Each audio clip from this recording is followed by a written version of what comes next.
ভাগ্যে যেন ভালো কিছু আল্লাহ লেখেন, আপনার নসিবে যেন ভালো কিছু আসে, আপনার রিজিকে যেন আল্লাহ বরকত দান করেন, এর জন্য বেশ কিছু আমল আমরা কোরআন হাদিসের আলোকে বলতে পারি, সাজেশন দিতে পারি। বরকত যদি চান, এক নম্বর হলো ঈমান এবং তাকওয়া লাগবে। আল্লাহ বলেছেন ওয়ালাউ আন্না আহলাল কুরআ আমানু ওয়াত্তাকাও লাফাতাহনা আলাইহিম বারাকাতিম মিনাস সামা।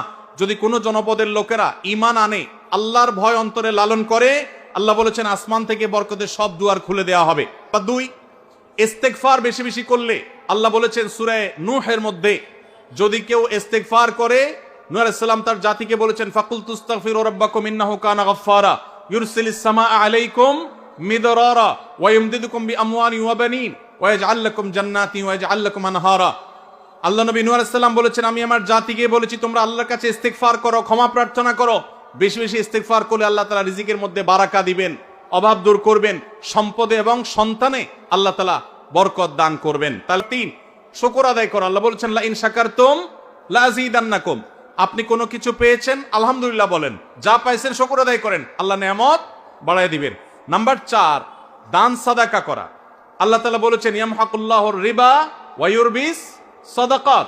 আল্লাহ সুদকে ধ্বংস করবেন, তবে সাদকা এবং দান এটাকে আল্লাহ তাআলা বাড়িয়ে দিবেন। পাঁচ নম্বর হলো আত্মীয়তার সম্পর্ক রক্ষা করা। নবীজি সাল্লাল্লাহু আলাইহি ওয়াসাল্লাম বলেছেন মান সাররাহু আন ইউবসাতা লাহু ফি রিজকিহি আও ইউনসা লাহু ফি আথারিহি ফালইয়াসিল রাহিমা।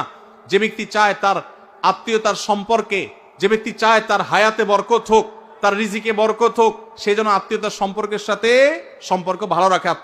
সর্বশেষ আরেকটা আমল বলতে চাই, সেটা হলো খাবারের ক্ষেত্রে একত্রিত হয়ে বসে খাবার খাওয়া। এই সুন্নত আমাদের সমাজ থেকে বিদায় হয়ে গেছে, আমরা অনেকে জানি না।